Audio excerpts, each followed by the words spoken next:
உங்களுடைய தங்கம், வெள்ளி, வைர நகைகளை உடனே செல் பண்ணுமா? நம்பிக்கையான நிறுவனம் Max Gold. Call 04445454545. Max Gold, cash for gold. வணக்கம் my dear zonemates, welcome to Safi zone. நான் உங்க ஷஃபி அண்ட் இன்னைக்கு நம்ம பார்க்க போறது பிக் பாஸ் தி காமன் மேனோட எபிசோட் 8 ஓட ரிவ்யூ. ஒருஆள கண்டுபிடிக்க முடியல, ஒரு வெல்ல வராரு, இன்னொருத்தர் அனுப்புறோம். அப்படி அனுப்ப முடியாது. அப்படிதான் இவ்வளவு நேரம் பண்ணோமே. அட போங்கடா அந்த கேமே வேணாம்.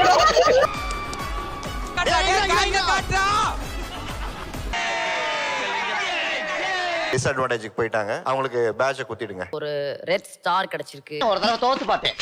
பயப்படாத. அண்ட் இன்னைக்கு பாத்தீங்க அப்படின்னா ஃபர்ஸ்ட் ஆடிஷன்லேயே செலக்ட் ஆனாங்க இல்லையா அந்த 12 பேரும். அண்ட் ஃபர்ஸ்ட் ஆடிஷன்ல ஹோல்டில் போய் அதுக்கப்புறமா மறுபடியும் ஒரு ஆடிஷனுக்கு போய் அது மூலியமா செலக்ட் ஆனாங்க இல்லையா 10 பேர். இந்த 22 பேரை வச்சு தான் இன்னைக்கு நம்ம ஷோ நடத்த போறோம் அப்படின்னு சொல்லிட்டு தான் இன்னைக்கு ஷோவே ஸ்டார்ட் பண்ணாங்க.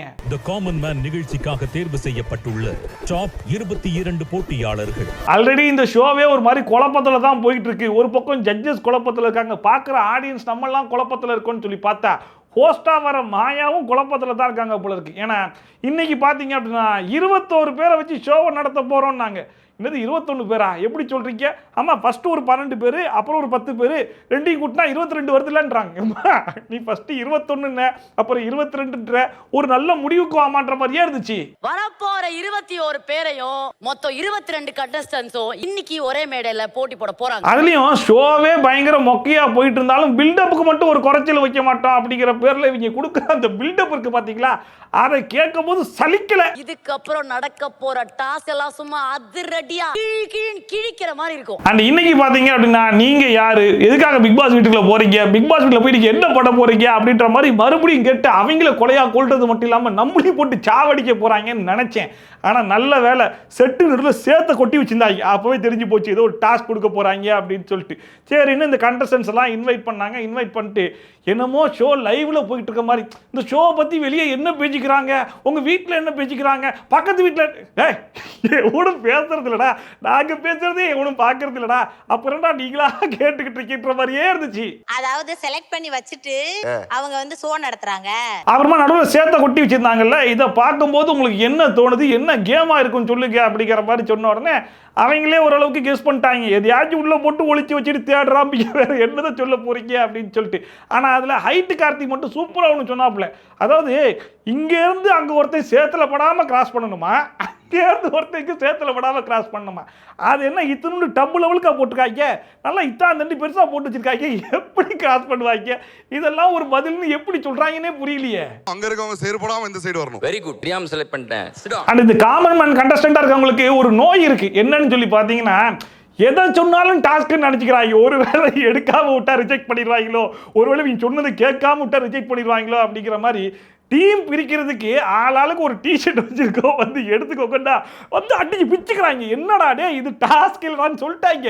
இருந்தாலும் ஒருவேளை இது டாஸ்கா இருந்துச்சுன்னா என்ன பண்றதுன்னு அடிச்சு பிடிச்சி ஆளாளுக்கு பாத்தீங்கன்னா டிஷர்ட் எடுத்துக்கிட்டாங்க. இப்பதான் சொன்னேன், போச்சு இது கேம் இல்ல, இன்னும் உள்ளே போலையே, அதுக்குள்ள மறுவாழ்வு முகாம். அடுத்த பாத்தீங்கன்னா பேட்ச் எடுத்து வச்சுட்டு வந்து பேட்ச் எடுத்துக்கோங்கன்னு சொன்னா அதுக்கும் குடுன்னு ஓடி போய் அடிச்சு பிடிச்சி ஆளாளுக்கு ஒரு பேட்ச் எடுத்துருக்காங்க. டேய் எல்லாருக்கும் பேட்ச் இருக்கு, வந்து எடுத்துக்கோங்கன்னு சொல்லிட்டாங்க. அப்புறமும் இவங்க இப்படி பண்றாங்க. இன்னொரு பக்கம் இவங்க தான் இப்படி பண்றாங்கன்னா பிக் பாஸ் டீமும் பாருங்க, அந்த பேட்ச் எடுக்கிறதுக்கு ஒரு பஸ் இருக்கு. ஒரு வழியா டாஸ்க்கை ஆரம்பிக்கிறதுக்கு முன்னாடியே ஒரு 500 டாஸ்க்கை கொடுத்து முடிச்சுட்டு சரி ரைட் இப்போ நம்ம டாஸ்க்கு வரலாம் அப்படின்னு சொல்லிட்டு டாஸ்க்கை பற்றி ராஜு எக்ஸ்பிளைன் பண்ணாப்புல. என்ன டாஸ்க்குன்னு சொல்லி பார்த்தா ஆல்ரெடி இவங்க சொன்னாங்கல்ல, அதுதான் டாஸ்க்கே. உள்ள எதையோ ஒன்று ஒழிச்சு போட்டு வச்சிருப்பாங்கன்னு சொன்னாங்க. அந்த உள்ள ஒழிச்சு போட்டுக்கிற விஷயம் என்னன்னு சொல்லி கேட்டிங்கன்னா, இப்போ எல்லாருமே ஒரு பேட்ச் எடுத்து மாட்டிக்கிட்டாங்கல்ல, அந்த நம்பரில் இருக்கிற பேட்சும் சரி சில பிளெயின் பேட்சஸையும் உள்ளுக்குள்ளே போட்டு வச்சுருக்காங்களாம். ஸோ 2 டீம்ல இருந்தும் ஒவ்வொருத்தராக உள்ளே வந்து அவங்க நம்பரை கரெக்டாக கண்டுபிடிச்சி எடுக்கணுமா. அப்படி எடுக்கிற வரைக்கும் நீங்கள் உள்ளே தான் இருக்கணும். ஒருவேளை நீங்கள் எடுத்து அதை கேமராவில் காமிச்சிட்டிங்கன்னா நீங்கள் வெளியே போய் அடுத்த டீம் மெம்பர் உள்ளே வரலாம். இப்படி எந்த டீம் ஃபஸ்ட்டாக கம்ப்ளீட் பண்ணுறாங்களோ அவங்க தான் வின்னர் அப்படிங்கிற மாதிரி ஒரு அற்புதமான டாஸ்க் கொடுத்தாங்க. மாயா கிட்டயும் எங்க கிட்டயும் அதை காட்டிட்டு நீங்க உள்ள போயிடுவீங்க, அடுத்த ஆள் உள்ள வருவாங்க. சரி இப்பயாச்சும் டாஸ்க்கை ஸ்டார்ட் பண்ணுவீங்களான்னு சொல்லி கேட்டா அதுக்கு முன்னாடி இன்னொரு டாஸ்க் இருக்குன்றாங்க. அது என்னன்னு சொல்லி கேட்டா ஆளாளுக்கு ஒரு டீம் பேர் வைங்க அப்படிங்கிற மாதிரி சொன்ன உடனே ப்ளூ டீம்ல பாத்தீங்கன்னா மண் ப்ளூ அப்படின்னு வைக்கிறாங்க. மண் புழு கிடையாது, மண் ப்ளூவா, ப்ளூ கலர் டிஷர்ட் போட்டுருக்காங்கல்ல, அதனால மண் ப்ளூ. இவங்க ரெட் ரேஞ்சர்ஸா, மண் red rangers. Red rangers. So ஃபர்ஸ்ட்டாக யார் வந்தா அப்படின்னு சொல்லி பார்த்தீங்கன்னா ரெட் டீம்லேருந்து சம்யுக்தா, மாஸ் சம்யுக்தா இருக்காங்கல்ல, அவங்க தான் உள்ளே குதிச்சாங்க. இன்னொரு பக்கம் பார்த்தீங்கன்னா பிரியங்கா பால், அவங்க வந்து உருண்டு பரல ஆரம்பித்தாங்க. ஒரு பக்கம் பார்த்தா இவங்க ஒரு மீனாவே மாறிட்டாங்க. மீனா மாதிரி பிரியங்கா பால் நீச்சல் அடித்து தேடிட்டு இருந்தாங்க. கடைசி வரைக்கும் ஒரு பேட்சும் கிடைக்கல. ஆனால் சம்யுக்தாக்கு பார்த்தீங்கன்னா ஒரு பேட்ச் கிடைச்சிருச்சு. என்னமா இருக்குன்னு சொல்லி கேட்டால் தொடச்சி பார்த்துட்டு ஒன்றும் இல்லை சார், ஒன்றும் இல்லாட்டா கீழே போட்டு தேடு. அப்புறமா 2 பேட்ச் எடுத்துச்சு. என்னம்மா 2 எடுத்துருக்கேன், 2 தொடச்சிப்பார் சார், 2லையும் முடியல சார். மறுபடியும் உனக்கு சொல்லிக்கிட்டே இருக்கணுமா, ஒன்றும் இல்லாட்டா கீழே போட்டு உன் பேட்ச் எடுக்கிற வேலையை பாரு அப்படிங்கிற மாதிரி சொன்னா. கடைசி வரைக்கும் தேடுறாங்க, இது வந்து கிடைக்க மாட்டுது. ஆனா ஒரு பக்கம் சம்யுக்தாவாச்சு தோண்டி அங்கிருந்து எம்டி பேட்ச் எடுத்து காமிச்சிக்கிட்டு இருந்துச்சு. ஆனா பிரியங்கா பால் இங்க இருந்து அங்க வரைக்கும் போயிட்டாங்க, அங்க இருந்து நீச்சல் அடிச்சு இந்த பக்கமும் வராங்க. ஆனா கடைசி வரைக்கும் ஒரு பேட்ச் எடுத்த மாதிரி தெரியல. நீ எந்திரிச்சேன்னு வச்சுக்கேன், இருக்கிற நம்பர்லாம் ஓட்டர் தான் கீழே விழும். மட் தெரப்பி முடிஞ்சிருச்சா? இவங்க வேற ஒரு ரூலை போட்டு வச்சிருந்தாங்கல்ல, பேட்சை எடுத்தாதான் வெளியே வரணும் அப்படின்னு சொல்லிட்டு 2 மணி நேரம் 3 மணி நேரம் ஆகி போச்சு போல இருக்கு. 2 பேரும் தேடிக்கிட்டே இருக்காங்க, தவிர்த்து பேட்சை எடுக்கிற மாதிரி தெரியல. சரி ரூல் பிரேக்கை நம்மளே பண்ணிடுவோம் அப்படின்னு சொல்லிட்டு டீம்லேருந்து ஸ்வாப் பண்ணுறதுனா ஸ்வாப் பண்ணிக்கலாம் அப்படிங்கிற மாதிரி சொன்ன உடனே இவங்க 2 பேரும் இன்னைக்கு வெளியே போட்டு MC அரவிந்தும் வெங்கடேஷனும் உள்ளே வந்தாங்க. அவங்க வந்த உடனே இந்த இருக்கு பேட்ச் அப்படின்னு சொல்லிட்டு பொசுக்கு எடுத்துட்டாங்க. அதை பார்க்கும்போது எனக்கு கவுண்டமணி செந்தில் காமெடி தான் இருந்துச்சு. ரொம்ப நேரமாக தேடிட்டு இருந்தாங்க. ஆனால் இவங்க போயிட்டு இதில் எப்படி தான் லைட் எரியும் அப்படிங்கிற மாதிரி பொசுக்குன்னு எடுத்தாங்களேன்ற மாதிரி. எனக்கு இல்லையா அங்க இதில் அந்த பிரியங்கா பாலுங்கிற புள்ள பேட்சை தேடுறேன்னு சொல்லிட்டு சேத்துக்குள்ளேயே உள்நீச்சல்லாம் அடிச்சதுனால உடம்பு ஃபுல்லாக சேராகி போச்சா, அதனால வெளியே வந்து நடக்க முடியாமல் தவழ்ந்து போயிட்டு இருந்துச்சு. அதுக்குமே ராஜி ஒரு பயங்கரமான கமெண்ட் ஒன்று அடிக்கிறாப்புல, ஒன்று என்ன கொன்று குழியா புதைச்சாங்க இப்படி போயிட்டு இருக்க அப்படின்னு சொல்லிட்டு. இவளை என்ன கொண்டு கொலை பண்ணி புதைக்கவா செஞ்சாங்க கேட்டா ராஜு அடிக்கிறதுக்கு பேர்லாம் நகைச்சுவை அப்படிங்கிற மாதிரி அவர் நினைச்சுக்கிட்டு இருக்காரு போல இருக்கு. அங்க இருக்கவங்களுக்கு அந்த டைம்ல சிரிப்பு வருதா என்ன ஏதுன்னு தெரியல. ஆனா ஒரு ஆடியன்ஸா ராஜு ஸ்கோர் பண்றேன் அப்படிங்கிற மாதிரி நிறைய கமெண்ட் எல்லாம் பாஸ் பண்றாருல, அது பல நேரத்துல கொஞ்சம் இரிட்டேட்டிங்கா தான் இருக்கு. இவ்வளவு பண்றா. அப்புறமா ரெட் டீம்ல இருந்து ஜேசன் வந்தாப்புல, ப்ளூ டீம்ல இருந்து முனியம்மா வந்தாங்க. ஜேசன் வந்த உடனே அவருடைய பேட்ஜ் எடுத்துட்டு அவர் பாட்டு பொசுக்குன்னு வெளியே போயிட்டாப்புல. ஆனா முனியம்மா இங்க தானே எங்கேயோ வச்சேன், எங்க வச்சேன்னு தெரியலையேன்னு சொல்லிட்டு தேடுறாங்க. ரெட் டீம்ல இருக்கிறவங்க ஃபுல்லா எடுத்துட்டு வெளியே போயிருவாங்க போல இருக்கு. அந்த அளவுக்கு தேடிக்கிட்டே இருக்காங்க. ஏன்னா ரெட் டீம்ல இருந்து பாத்தீங்கன்னா அதுக்கப்புறமா தடீஸ்வரன் உள்ள வந்து பேட்ச் எடுத்துட்டு போயிட்டாப்புல, கரிஷ்மா புள்ள உள்ள வந்து பேட்ச் எடுத்துட்டு போயிட்டு முனியம்மா இன்னும் இங்க தானே எங்கேயோ வச்சேன், எங்க காணோம் அப்படின்னு சொல்லி தேடிக்கிட்டே இருந்தாங்க. கடைசியில் ஜட்ஜஸே சரி பார்த்து முனியம்மா புள்ளைய மாத்தி விடுங்கப்பா அப்படிங்கிற மாதிரி அவங்களே சொல்லி மாத்தி விட்டாங்க. மாத்தி விடு ஆள் மாத்து. இங்கேயும் அதே மாதிரி தான் முனியம்மா அவ்வளோ நேரம் தேடிட்டு இருந்தாங்க, கடைசி வரைக்கும் கிடைக்கவே இல்லை. ஆனால் நம்ம மணிவண்ணன் உள்ள வந்தாப்புல பொசுக்கு எடுத்தாப்புல, ஆய் சார் எடுத்துட்டேன் அப்படின்னு சொல்லிட்டு. என்னடா டாஸ்க் இது, ஒருத்தவங்க ஒரு நாள் ஃபுல்லாக தேடுறாங்க, மற்றவங்க ஒரு நிமிஷத்தில் எடுத்துடுறாங்க, எப்படின்ற மாதிரியே இருந்துச்சு. இதுல ஒரு கேம்னா அதுக்கு ரூல்ஸ் அண்ட் ரெகுலேஷன் சொல்லிட்டு ஒன்று இருக்கணும். அந்த ரூல்ஸ் அண்ட் ரெகுலேஷனை மீறினாங்கன்னா அதை பார்க்க வேண்டியவங்க ஜட்ஜின்னு சொல்லிட்டு 3 பேரை உட்கார வச்சிருக்காங்க. அவங்களுக்கு டெய்லி சம்பளம் வேற கொடுக்குறாங்க. எதுக்கு கொடுக்குறாங்கன்னு ஒன்றும் புரியல. ஏன்னா அந்த 2 பக்கமும் கோடு போட்டிருப்பாங்க. அந்த கோட்டை தாண்டி உள்ள வந்தா அவுட்டுன்னு சொல்லியிருப்பாங்க. அதுக்கப்புறமா நாங்கள் சொல்லும் போது தான் வெளியே வரணும், நீங்களா ஸ்வாப் பண்ணக்கூடாது அப்படிங்கிற மாதிரிலாம் சொல்லியிருப்பாங்க. ஆனால் இங்கே பார்த்தீங்கன்னா அந்த பிரியங்கா பாலுங்கிற புள்ள கோட்டுக்கு உள்ளே உட்காந்துருக்கு. ராஜு கேட்குறாப்புல, என்னம்மா நீ உள்ளே உட்காந்துருக்க, நீ அவுட் இல்லையா அப்படின்னு சொல்லிட்டு. இன்னொரு பக்கம் மாயா, நீயே வெளியே போற, நீயே உள்ள வர, நாங்கள் ரொம்ப நேரமா அப்படிதான் ஆடிக்கிட்டு இருக்கோம் அப்படின்றா. இது ரொம்ப நேரமா ஆடிட்டு இருக்கீங்களா டேய், அப்போ இது என்னடா கேம், இதை யாரா ஜட்ஜ் பண்றான்ற அளவுக்கு போயிட்டு இருக்கு.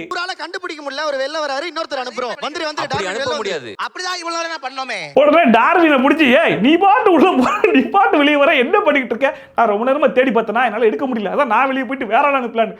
அதெல்லாம் நீங்களே முடிவு பண்ணிப்பீங்களா? ஆமா நாங்களே முடிவு பண்ணி ரொம்ப நேரமா ஆடிட்டு இருக்கோன்றாங்க. இதுல நான் என்ன சொல்றது, இன்னைக்கு இவங்க ஆடின கேமும் அவங்களுக்குள்ள கத்திக்கிட்டதையும் பார்க்கும்போது எஸ்ஐ சார் இங்க வந்து பாருங்க சார், ஒரே பைத்தியமா இருக்குது சார் அப்படிங்கிற மாதிரி. யாராச்சும் மைக்க வாங்கி எதையாச்சும் பேசிட மாட்டோமோன்னு வெளியே இருக்கிறவங்கலாம் ஒண்ணு அவங்க டீமுக்கு சப்போர்ட் பண்றது மீறி மைக்ல பேசுறதுலயே குறியா வேற இருக்காங்க. அதுக்கப்புறமா தான் 2 டீமும் ஒரு ஸ்ட்ராட்டஜி ஒன்று போட்டாங்க. அது என்ன ஸ்ட்ராட்டஜி அப்படின்னு சொல்லி பார்த்தீங்கன்னா, நம்ம ஒரு பேட்ச் எடுக்கிறோம், அது நம்ம நம்பர் இல்லைன்னு உடனே கீழே போட்டுறாங்கல்ல, அப்படி கீழே போடாமல் அது தூக்கி கார்னரில் போட்டு வச்சா நம்ம டீம்ல இருக்கவங்க பார்த்து வச்சுப்பாங்க. அண்ட் அவங்க உள்ள வந்து பொசுக்குன்னு அந்த நம்பர் எடுத்து வெளியே போயிடலாம், ரொம்ப ஃபாஸ்டா முடிச்சிடலாம்ல. இந்த ஸ்ட்ராட்டஜியை பார்த்தீங்கன்னா ரெட் டீம் கொஞ்சம் ஏர்லியராகவே கண்டுபிடிச்சிட்டாங்க, ப்ளூ டீம் கொஞ்சம் லேட்டா கண்டுபிடிச்சிட்டு இருந்தாங்க.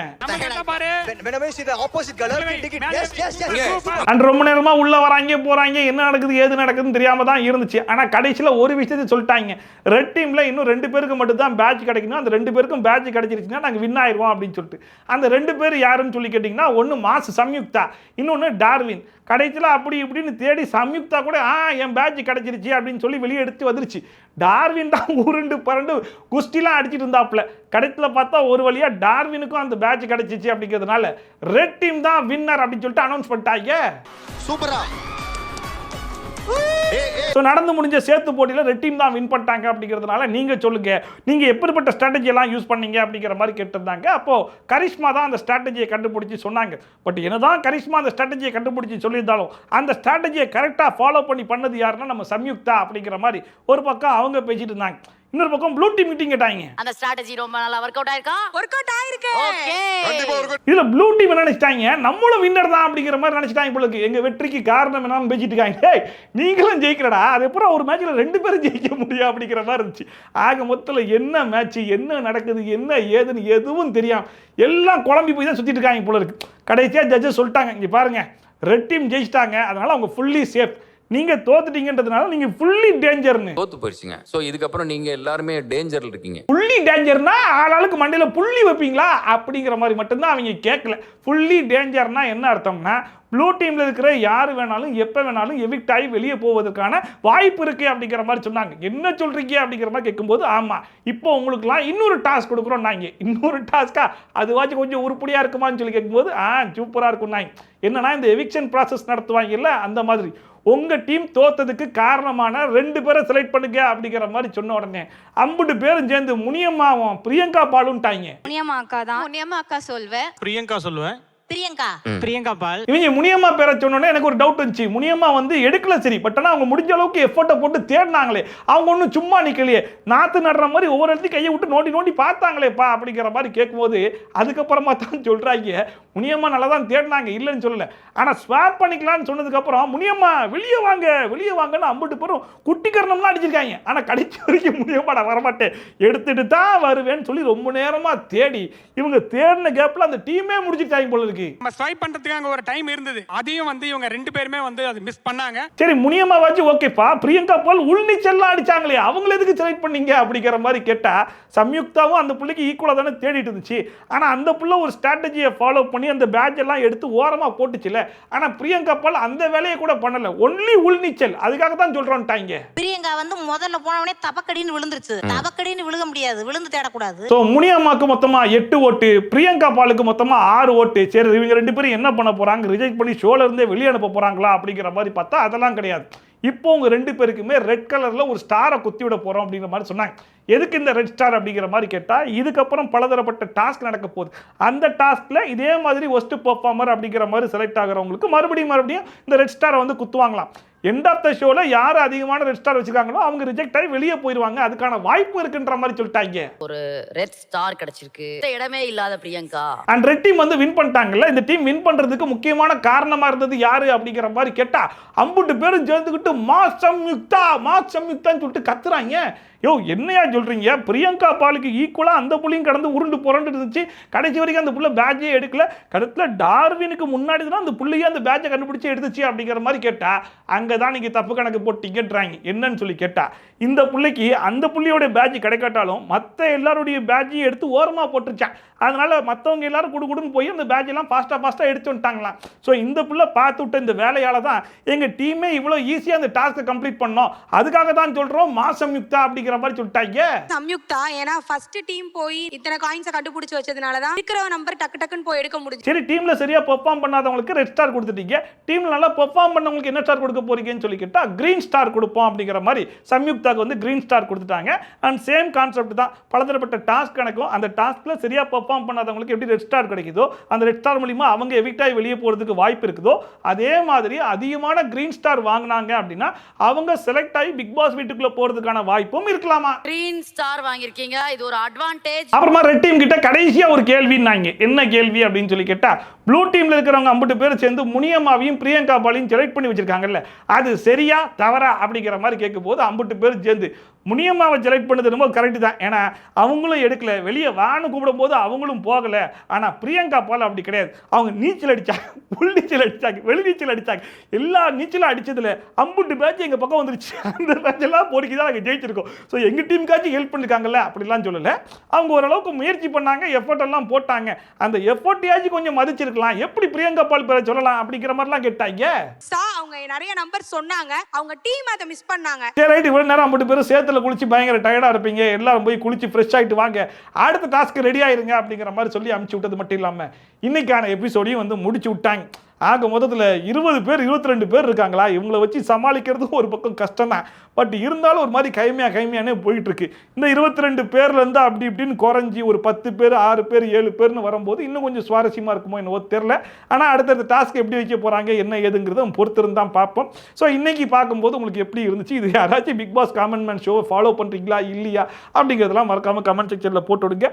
ஸோ இதே மாதிரி ட்ரோல்ஸ் அண்ட் ரிவ்யூஸ்லாம் கண்டிப்பாக பார்க்கணும்னு நினச்சிங்கன்னா மறக்காம சப்ஸ்கிரைப் பண்ணிட்டு பக்கத்தில் வீடியோ பிள்ளைக்கான டான் தட்டி விட்டிங்கன்னா நான் போகிற வீடியோ நோட்டிஃபிகேஷன் டான் டைம் வந்து செய்துரும். ஸோ மீட் இஸ் மச் சூப்பரான வீடியோட சூப்பரான ரிவ்யூட சூப்பரான ட்ரோலோட சந்திக்கிறேன். Then bye from Shafi, tata, bye bye and take care.